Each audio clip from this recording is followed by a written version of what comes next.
বিসমিল্লাহির রহমানির রহিম। হে সমস্ত মুসল্লিগণ, হে সমস্ত মুমিনগণ, আপনাদের সামনে একটি আলোচনা নিয়ে হাজির হলাম। সেই আলোচনাটি হলো, দেখুন, মানুষের অনেক সময় অনেক ধরনের জ্বর আসে, তবে সেই জ্বর থেকে অনেক সময় মানুষে ওষুধ খাওয়ার পরেও নিরাময় পায় না। তাই আজ আমি আপনাদের সামনে এই আলোচনাটি নিয়ে হাজির হলাম। সেই আলোচনাটি হলো, দেখুন, যে আসহাবে কাহাফের নাম সমূহ লিখিয়া জ্বরের রোগীর গলায় বাঁধিয়া দিলে অথবা ইহা লিখিয়া ধুইয়া রোগীকে পানি পান করাইলে ইনশাল্লাহ জ্বর ভালো হইয়া যাবে। সেই জিনিসটি হলো, একটি জিনিস হলো কি, দেখেন, আল্লাহ কিন্তু আমাদেরকে সমস্ত রাস্তায় খোলা রেখেছে, এবং সমস্ত রাস্তায় খোলা রেখেছে ঠিকই, কিন্তু সেই রাস্তাতে আমরা যাই না। তবে আজকের যে আলোচনাটি একটু মন দিয়া শুনবেন।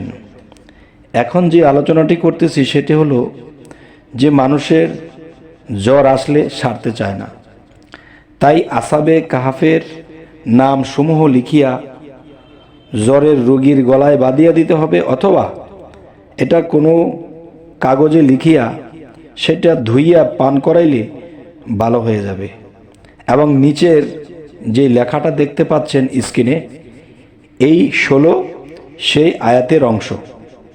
আসহাবে কাহাফের নাম লিখিবার যে একটা পবিত্রতা লাগে, অবশ্যই পবিত্র হয়ে এই নামটি সুন্দর করে লিখে রোগীকে খাওয়াবেন। এবার আসি প্লীহা জ্বরের যে তদবির। মানুষের যে প্লীহা জ্বর হয়, যেমন এরপর নিচের আয়াতটি আপনারা দেখতেছেন, এই আয়াতটি সুন্দর করিয়া লিখিতে হবে।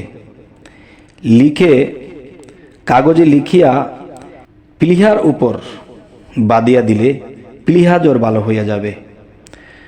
তবে আমাদের এই আলোচনাটি অবশ্যই আপনারা মন দিয়ে দেখবেন, এবং যদি মনে না থাকে লিখিয়া রাখবেন।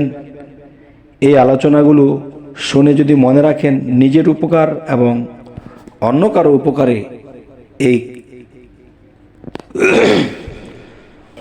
কারো উপকারে আসতে পারে।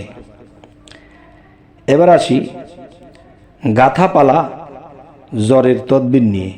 সেটি হলো, দেখুন, যেদিন জ্বর না হয় সেদিন রোগীর 2 কর্ণে বিসমিল্লাহি কাবির 100 বার পড়িয়া ফুঁক দিবেন।